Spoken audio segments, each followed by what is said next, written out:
talking about. Don't. Hey,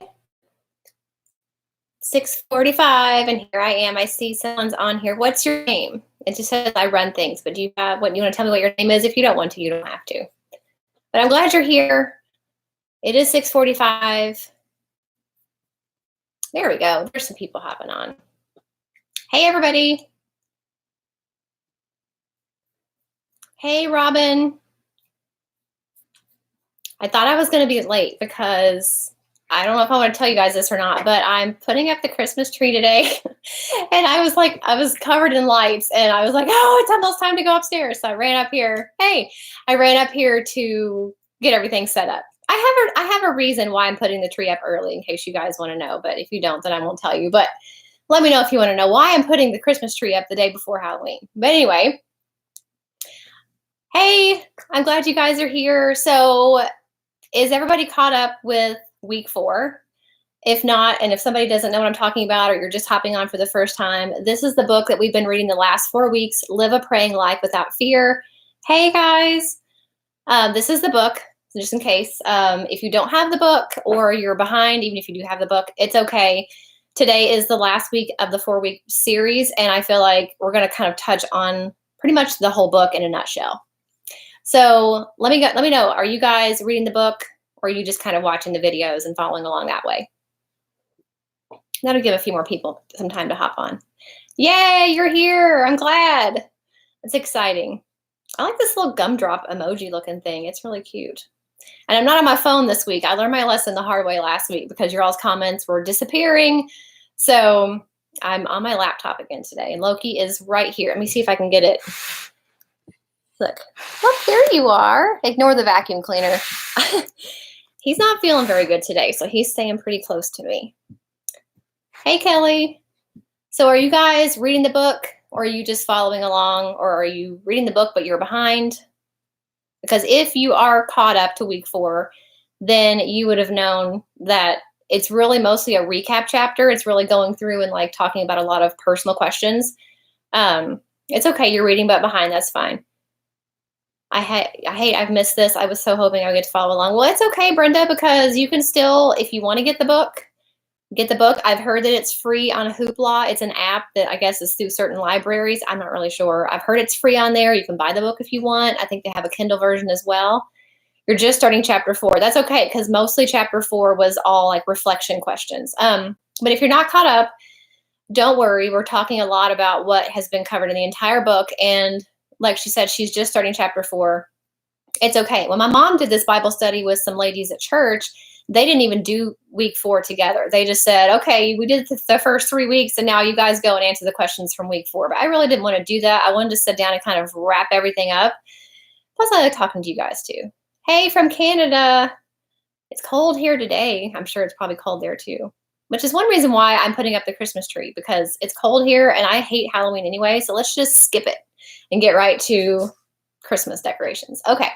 So whether you're reading it or not, or you're caught up or not, it's okay. We talked a lot, obviously, about worry, because that's the whole concept of the book, and how you can try to grow your faith and increase your faith in God to overcome those fears and anxieties. So I think the main thing that I like, that I say every week, I say, well, this is the main thing of the book, but really thinking about worry as a habit really has stuck with me over all 4 weeks, because like any habit, you're not just going to wake up and lose 10 pounds. I talked about that, I think, last week. You're going to make a lot of small changes that are going to, make a big difference. And just like any other habit we have in our life, you get up in the morning, you brush your teeth, you go to have breakfast, you have coffee, you do all these things throughout the day that are a habit that you don't even think about. And same thing with worry. A lot of times our reaction is just to worry about things that haven't even happened a lot of times yet, or may not ever happen.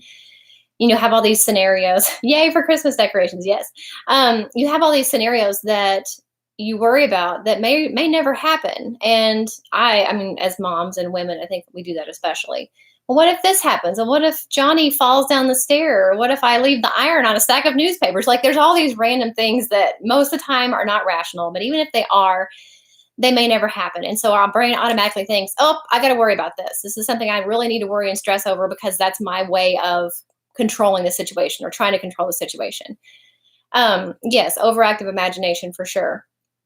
And just like any other habit, taking worry and thinking of it as a habit and changing that cycle of worrying about something and focusing that energy and that thought on something else. And the book talked about how that worry is actually a response that once you do it, the more your brain wants to do it. Just like any pathway in your brain, the more you do something a certain way, your brain automatically wants to do it that way because that's the path of least resistance. Let's see. Reading the book and doing the study with all of you has helped me realize when I'm needlessly worrying. Yes, and I have been too. I feel like I've really gotten a lot from this study. Now, granted, I'm at a point in my life where I'm kind of coasting, so I know there's probably bad things ahead. But I'm kind of curious to see. Not that I want that to happen, but I'm kind of curious to see what's going to happen when something really bad or stressful does happen. How am I going to handle that then? But yeah, I mean, I think needless worrying, I think, has been a little bit better lately. I totally lost my train of thought now. But yeah, the path of least resistance in your brain is like, okay, worry. I'm going to worry. That's my response to this situation or this potential situation.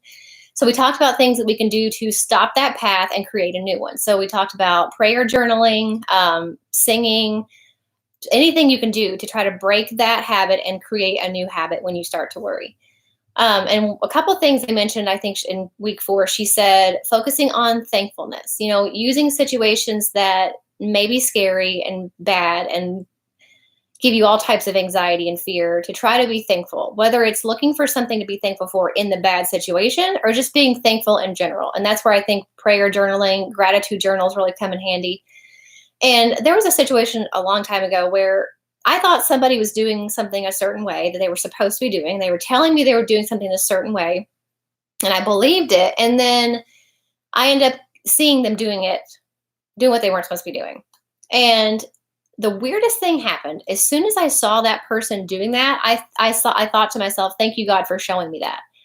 And I was like, wow, I'm like totally an adult now because I had like such a grown up moment where I was able to like see it immediately, the blessing in that, because I needed to see that. I needed to know what was going on. I needed to know the truth, however disappointing and hurtful it may have been. So trying to find thankfulness in the situation, any situation. I also mentioned how at night, if I struggle with anxiety, and I seem to go through seasons of that. If I'm struggling, why is my mouse connecting? I don't even have a mouse in here. If I'm struggling with anxiety, it usually tends to flare up a lot at night, and I feel alone because everyone else is asleep and I'm laying there thinking of all this stuff. And so I got to a point where I couldn't even really pray because praying stressed me out. What I would do is just lay there and think of all my blessings, big or small, silly or, important, and go through them all in my head until I fell asleep. And at that point, that was all I could do to focus on God, focus on my gratitude for things. And so that's another way, to try to avoid worry is to be thankful and try to find the good in every situation. Before, she talked about loving and focusing on others. So taking your mind off yourself and putting it on someone else. So whether that's volunteering, that's doing something special for your kid, or your husband, or your parents, or your neighbor, at your church, anything you can do to take the focus off yourself, because we tend to think it's about me, all about me, it's how I feel, it's how I want things. And I do that. I mean, I definitely do that. I think a lot about my kids. I mean, I think I put them first, but then you still think, well, I have to go make dinner, or I have to go do this, or take somebody somewhere else. And, taking all of the focus and making it about you. And that's, I think, a bad habit that we fall into. So when you start to worry and have a lot of fear and anxiety, try to spend the time you could spend worrying and keep yourself busy and focus on someone else. Whether you do have a church that you belong to, or you can, volunteer at a homeless shelter, or even anything small, go to the Humane Society. There are people that sit there all day and play with cats just to keep the cats entertained. I mean, there's all types of things you can do to take the focus off yourself and try to avoid the idle time that our brains have to worry. And then living for God, of course, obviously, that should have been my first one, is to look up more than you look to yourself or that you look to other people to help you. God is ultimately the one that's going to help us through this, whether we hear him, with our ears or not. He is the one that we need to rely on and to lean into. So you can do all types of things to spend time with him. I mean, there's so many things we can do. And you guys let me know You love cats. You guys let me know if you have anything special that you do to spend time with God. So I know some people dance, they have like praise dancing, they people sing, whether it's in church or just, locked in your bedroom where no one can hear you, or in the shower. Like I mentioned, prayer journaling, devotions, there's all different types of devotions, and so many ways you can, grow grow your faith and grow your relationship with God. So you guys let me know, do you have anything that you do to spend extra time with God and try to increase your faith in him and your relationship with him? So let me know some suggestions, because I feel like I do the same things over and over, but I'm definitely open to some suggestions. I cannot talk today. Suggestions, if you guys have any. I have 2 devotions. I have one in the morning and I have one at night. So I definitely read the one in the morning before school, if I can, before homeschool. And then the one at night is usually really, really short, because I don't want to get into something too, heavy and involved at nighttime before I go to sleep. But definitely chime in with any comments of anything you have to say at this point, whether it's about week 4 or anything I've said tonight or anything that you've read in previous weeks, or anything that you do to further your relationship with God, or anything you do to interrupt worry. I think we did talk about that last week. You guys made some suggestions of things you can do to counteract the worry habit. Church, scripture reading, prayer, Christian music. Yes. Early morning coffee, small table lamp, and a good devotional. Bible app with Bible studies. Yes, that's a good one. Watch biblical movies that can help you stay focused on Jesus, and Christian music. And I don't want to say this because it sounds terrible, but I have a hard time with a lot of Christian music. I feel like they're not something I would actually listen to if I were just going to listen to music. But there are a couple out there that I do really enjoy, and that does help. I find the more I listen to that, it just is so uplifting. Pray without ceasing throughout the day, asking for guidance and singing praise to him. Yeah, and I have a bad habit as far as like singing. I don't sing in church because I'm embarrassed. And I know that's terrible and I should not. Speaking of fear, I shouldn't worry about that, what people think about me, but I do. I'm really self-conscious of that. Exercise of some sort, or just moving your body with stretching while listening to sermons. Yeah, that's a really good one. That's a really good one, because not only are you breaking the worry habit, but you're increasing your faith in God, but you're also getting healthy. So that's great. Joy FM a lot here in the St. Louis area. Yeah, we have K-Love is the one I think we listen to the most. My husband listens to that one a lot. And and you guys may judge me for this, there's actually I'm going to use air quotes with this, a Christian rapper. His name is NF. It's for like Nate. I don't know. His last name is something I can't pronounce. His music's kind of angry, but it's good workout music, and it's got a good message. He talks about his struggle. Like, his mom was a drug addict and she died of an overdose. And he talks about a lot of things that came from that, like his relationship with God and how he became a Christian. So it's a little angry. It is rap, if you want to call it rap, but there's no cursing. And I like to listen to that when I work out. Talking to him throughout the day. You have a 7, 5, 3, and 7-week-old. So it makes it really hard to sit down and read the Bible. I'm sure it does. And the Bible app is really nice because it does read it to you, which is nice. And another thing I try to do in the morning, what's the first thing you do when you get up in the morning? If you're like me, you grab your phone. You're like, oh, let's see what's happening on Instagram. So I put the Bible app right in the front of my phone, and I will usually pick out a plan that I like to read.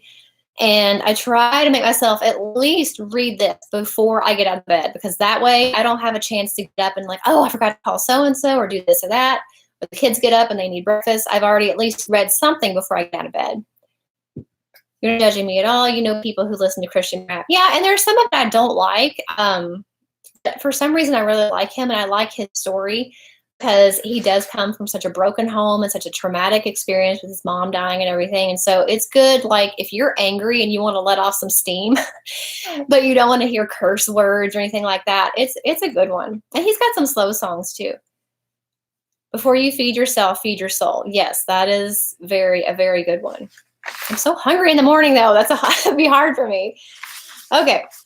So that's pretty much the bulk of the entire book. Like I said, she talked a lot about questions that you can apply to your life. And one of them was about, ways that you can, I'm trying to look through the book. One of them was like how you can serve other people to get the focus off yourself. Let me see what else. Reaching out. So that was that one. Do you guys have anything that you want to add? Any takeaways from the book, or anything that we've said? Or anything from week 4 that you want to talk about, or anything in general you want to talk about? It doesn't even have to be about this book. Anything that you want me to talk to you guys about faith, spirituality, raising kids, and especially in this world that we live in, anything like that you guys want me to talk about, also feel free to ask that too while I'm on here. No, it doesn't come off mean. Definitely. I know what you mean. It's just hard because most of the time, the only thing that gets me out of bed is knowing I get to eat breakfast. And I have to have something crunchy for breakfast. I eat Leap and Lemurs, which is a cereal, every single morning for breakfast. I've had that for breakfast for every morning pretty much for the last 5 years. It's chocolate and peanut butter puff balls, and they're so good. But they're gluten-free, and they're organic, and they're non-GMO and all that stuff. So we'll justify it that way. So anything you guys want to add, ask, comments. I mean, really, there wasn't a whole lot to week 4 because it was just the personal questions. And if you guys are caught up and you want to talk about the personal questions that were asked and you want to talk about your answers, definitely feel free to ask that too. The only books that you read are mostly books about the Bible and Jesus, and maybe once in a while I'll read something else. That's probably a good thing to do. I don't read. I talked about that before. It was a struggle for me to read this book. I mean, not because I don't know how to read, but just because reading is not my response of, oh, I've got free time. Let me go do this. So it was actually a struggle for me to prioritize the time to read this book, but I'm glad I did. And I'm so glad that you guys are doing this with me. I mentioned this before, and I don't want to be, repeat everything, but I mentioned before how humbled I've been by so many of you guys that are either on here in the live stream or you watch on the replay or you're following me on Instagram and you're talking about how much you're loving the study. And that really makes me happy because I was really scared to do this. It's totally out of my comfort zone. And to do this with you guys and know that you guys are so kind and receptive and encouraging has meant a lot to me. So I really appreciate it. I don't want to make this too short, but I really just want to make sure we've talked about everything. And if you guys have anything to add, definitely feel free to add it. Hope I'll do it again soon. We'll see. I have to recover from this one. It's really hard to find the time to do it live. I talked about this before again. I should get t-shirts made that say, I talked about this before. I'm just a broken record. But anyway, I did talk about it before. I said that, when I film, I have to be really, really smart with how I film. And I usually batch film. So I sit down and make, 2, 3, 4, 5, 6 videos in one day. That way I'm away from my kids, up here in my room for a certain amount of time. Yes. But then the rest of the time, those videos will go out over the next, 1 to 4 weeks. So I'm able to edit them when I get time, which is usually at their co-op, or if they're, doing something else, I can go edit. But doing this live was really hard. It took a really concentrated effort on my part. And I know it's not a convenient time for everybody because most people say, well, I'm in church or I'm in choir practice, but that's kind of why I'm doing it, because the girls are at church and there's no one in the house but me and Loki being in tango. So I'm able to get a little bit of peace and quiet. So you like this because it shows a genuine you. I hope so. I try to always be genuine. And you should have seen what happened right before I came on here. I'm just sitting here minding my own business, and this white creepy spider just crawled out of my book, and I had to squash him with my notes, and so his little body is laying over there. I didn't get a chance to clean it up because we were getting ready to go live, and I was like, smash, hi. So that was kind of hard to kill him really quick before you guys got on here. But anything you want to add, any questions you have for me, ask them, because I really think that's pretty much it. And I would like to do this again, but I don't know. I talked about this in my life update video that went up on Monday. I don't know if you guys want to do another Bible study, if you want to do maybe a parenting study, or anything else. And I've often thought about too, just doing a live stream that's not a book at all or any type of, in-depth study, just maybe a Q&A. Or I really wish I could do my gift guide videos live. That would be so fun. And I could talk to you guys and interact with you guys. But those videos are so hard to make because there's so much stuff to remember and show and talk about. That would be really hard. But that would be a really fun one, I think, to do live. So if you guys have any suggestions for anything else you want me to do live, also either Bible study or book study or just in general live videos, let me know that too. They all sound good. Mom life, I don't know. What would I talk about though? Mom life can be pretty boring sometimes. Parenting, Bible, Disney, how to get your kids not to celebrate Halloween. Well, That's a hard one. We talked about that last week. I don't remember if you were here or not, Robin, last week, but we talked about that and how, Christians a lot of times get flack for celebrating Halloween. If you don't do it, that is totally, totally your thing. And when I say celebrate Halloween, I don't mean celebrate. It's more like we observe Halloween. The girls usually have some type of party or activity to go to, but we definitely just think of it as a time to dress up and have fun. We don't get into the gory, creepy, scary, evil stuff. I don't even like watching scary movies because I don't like to really invite that into my mind. I don't mind suspenseful stuff and like murder type scary things and the occasional like very gentle scary thing. But if there's like anything satanic or like exorcism stuff or like creepy stuff that's going to follow me around in my thoughts the rest of the, week or month or whatever day, I don't do that. But the girls do usually have an activity that is somewhat Halloween related. They do this year as well, but it's actually the day after Halloween, which is weird. So tomorrow we don't have anything going on. We're just going to have a normal school day. And maybe that's a suggestion. If you don't want your kids to do Halloween, I'm sure it's probably hard because all the other kids do and they don't want to be different. So maybe you make your own tradition that maybe you do it on Halloween, but it's something that is approved by you. So maybe you rent a movie and you watch it at home, or you do maybe carve pumpkins, but you don't make it, Halloween-ish. You just make it kind of a fall celebration. You carve pumpkins, you make hot chocolate, you watch a movie together. Some other type of tradition that they can look forward to. Even if you're like, if they're missing out on candy, then maybe find a way to like have a scavenger hunt around the house and you hide the candy throughout the house and they have to kind of go around and collect the candy that way. You're struggling with Halloween too. You're a mother of four. I know it is like, I never thought about it, as an evil thing. We just grew up doing it because that's what you do on Halloween. You dress up and you go trick or treating. It never even occurred to me until, years later when people said, well, you're a Christian, why are you doing any Halloween stuff? It didn't even occur to me. It was just one of those things like a habit that we just did because I grew up doing it. And then I had to kind of rethink that in my head. Let's see. Go to Disney or the beach. Oh, I hated the beach. I went for the first time to the beach a couple years ago. And I got the second worst sunburn of my life. My husband did too, but he didn't wear sunscreen. It was beautiful in the beginning. Like I loved it because I loved it. It makes you realize how small you are in the world and how God's creation is so big and so incredible. I love that part of it. I love the ocean. I love hearing the waves. I loved just all that stuff. And my youngest daughter and I had the best time just picking up seashells because she really didn't want to go in the water. Neither did I. I don't swim and I'm scared of water and I don't want to be bitten by a shark. So I didn't get in the water, but my oldest and my husband did. So me and my youngest were over there, la-di-da, picking up seashells, not thinking about how long that my back was to the sun. Well, I had told my oldest, I'm like, put sunscreen on my back for me. So she did, but missed a spot about that big, right across the middle of my back. So I didn't realize I was sunburned until we got back to the hotel. And my daughter was like, you're really sunburned. And I was like, oh, I am? Well, then I got in the room and I looked and it was swollen because my back has not seen the light of day in, 25 years. I don't wear shorts even around, here in town during the summer. I wear jeans all year long. So my back certainly had not seen the sun. So it was like, what is this thing burning me? And it was so bad and so painful. We had one day left of our trip. My husband got sunburned too. He was miserable. Of course, he didn't even try to wear sunscreen because he's one of those people that thinks, well, I'll get tan and be protected. So anyway, he got sunburned. We ended up going home early that year. So I don't blame it on the beach, but I just didn't like the worrying about the sun. Sand sticks to everything. So I was covered in sand.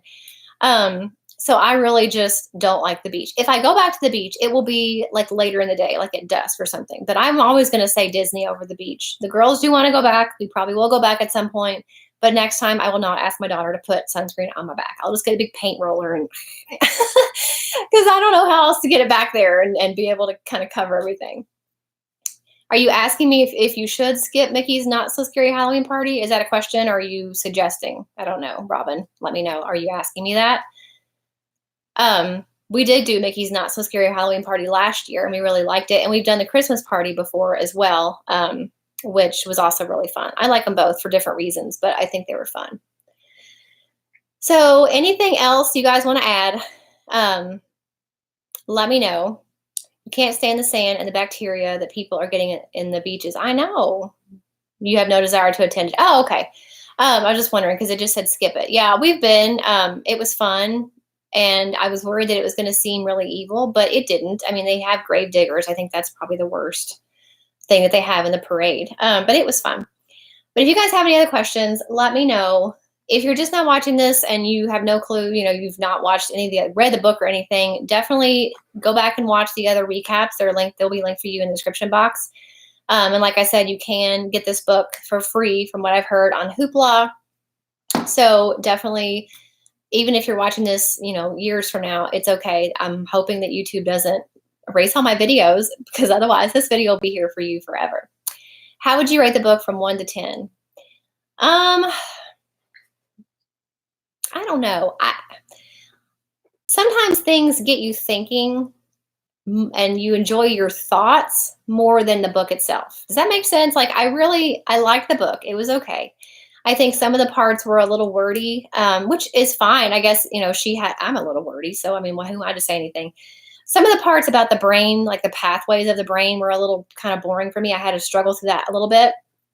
But I liked where it was going. I liked the point of that and how it made me start to think about worrying being a habit and not just something that I can't control. So for that, though, I would still say 7 or 8.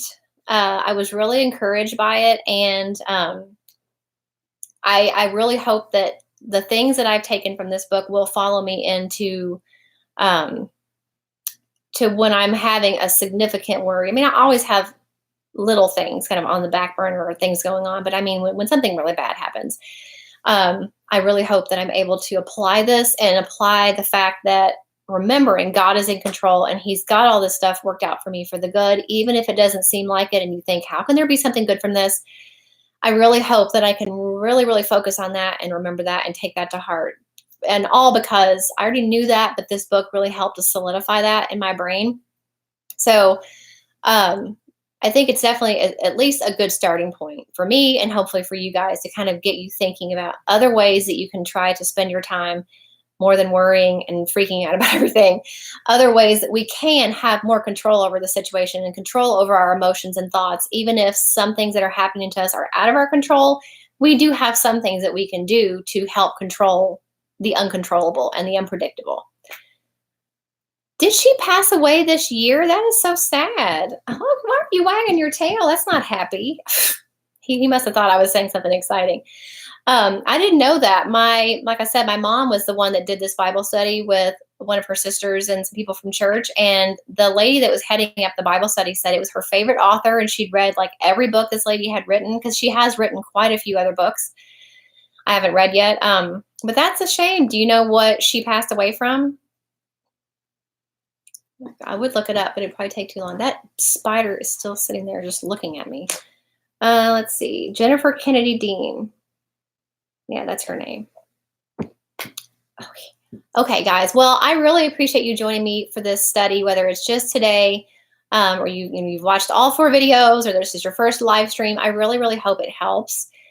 I do my channel because I love it and I do it for you guys. And I always try to think of things that will help you or inspire you or entertain you or anything. And I've really enjoyed getting to know you guys better through this, even though we're talking about something that's a serious subject. I've really had a good time talking to you guys. It's so much fun. And I recognize a lot of your names and, where you comment on other videos. And it's just been so fun. So, well, you're welcome. Thank you. You guys, let me know. The comments will still be open, not the live comments, but obviously you can comment on the video and let me know if you have anything else you want to add. Do you believe that we are saved by grace through faith in Jesus alone for salvation? A lot of people think you need to work your way into heaven. I don't think that at all. I know there are people that do think that, but I definitely think that because of God's grace and because of Jesus' sacrifice, that there's nothing we can do to earn our way into heaven. And we talked about that. I think it was in week 1 where it was talking about prayer and when you want your prayers to be answered and you feel like, well, if I just pray harder or if I prayed better, or if I was a better person, then God would answer my prayers. I definitely don't think that that's the way that it works. And I definitely don't think salvation is that way either. Because of God's love and because of Jesus' sacrifice, he took the punishment for all of us. And I don't know. It's a hard thing because you feel like there's people that are maybe saved with the basics, but then they don't live their life that way. But that's where God's grace comes in handy. And I don't think there's a special place in heaven where like, well, you were better than this person, so you get to go here, but you weren't as good as that person. I think God treats everybody fairly in the end. And, there's nothing that we can do to earn our place in heaven, because in my opinion, there's nothing we could do to earn a place in heaven. None of us, in my opinion, are worthy to be in God's presence or Jesus's presence. But because he loves us and he has prepared that place for us, he's going to let us do it anyway. So for me, being a Baptist, we believe that Jesus is the only Son of God. He was born from a Virgin Mary, and God is the creator of the earth, the world, everything. That's pretty much the basics. And then we do baptism as well, not because we feel like you have to be baptized to be saved, but because it's kind of like a wedding ring. This doesn't make me married, but it shows the world, and it's a symbol of my vow and a symbol of my relationship. And it's the same thing with baptism for us. It doesn't make you saved. There's nothing in the water that saves you. It's just a representation of cleansing away your old life, arising new, in a child of God, and starting your new life and kind of expressing it to everybody and showing it to everybody. So that's kind of what we believe. And so I hope that answers your question. People add water, baptism, or speaking in tongues for salvation. They say that even if you believe in Jesus alone for salvation and you don't get water baptized, then you're condemned to hell. I don't agree with that at all. And I, like I said before, I'm not a pastor. I'm just me. I'm just doing the best I can, but that was not the way that I was raised. I don't know anything about speaking in tongues. I had a friend that did it at her church. I don't understand it. And to be honest, it's a little scary to me. But because I haven't experienced it, I literally know nothing about it. I know what they do, but I don't know why or how. So I really have nothing to say about that. But I definitely don't feel like the water does anything. It's water. It's not anything, special. And I think even when people do say they have water from Jerusalem or whatever, it's still not going to save you. There's no magic water that's going to save you and give you forgiveness from your sins. That is all based on your belief and your acts and your faith in God, not whatever water you're in. Remember the two thieves that hung beside Jesus, they went to heaven. Yeah, so and that's hard sometimes because we selfishly, or maybe I selfishly think, well, what about all the people that live their entire lives as complete jerks, but then get saved and get to go to heaven? And you're like, well, I spent my whole life trying to be a good person and struggled and all this stuff. I don't know that. Do you know what I mean? I don't know how to say that, but that's kind of how I think about it. And that's selfish and that's silly. There's no special place in heaven for people who are better people longer. But sometimes you feel like as a Christian, you do your best. And if you've been a Christian since you were a kid or from when you were young, that's a long time of trying to do what's right. And it's hard. And then you think about the people that at the last minute got saved and you feel like, well, they didn't have all the struggle all these years to be good and follow the commandments and all this stuff. So that's just me and my silliness. But thankfully, we have God's grace, because otherwise, I don't know. He covers everybody, whether you're a last minute Christian or you've been a Christian your entire life or you've believed your whole life. Thankfully, he covers us all. I'm glad that you are not like one of those Lordship salvation people who say that you must work for salvation. I don't. I don't want to say I could be wrong, because I don't even want to lead people to think that I could be wrong. In my mind, there's no doubt about it. I know, but there's other people that would, disagree with me and think that they have to do faith-based, works-based salvation. And I definitely don't believe in that. So I'm glad you guys were here. Thank you so much for sticking with me. I'm rattling on. I'm sorry. I'm sure you guys have other stuff to do, but thank you so much for joining me. And I will probably do this again at some point. So just kind of stay tuned. Make sure you're following me on Instagram. It's Aplacetonest Becky on Instagram, because if I do it again, I definitely will be sharing on there when I'm doing it and what I'm doing. Hi, Ginger. So definitely follow me on there, and I will see you guys really, really soon. Thank you so much. Bye.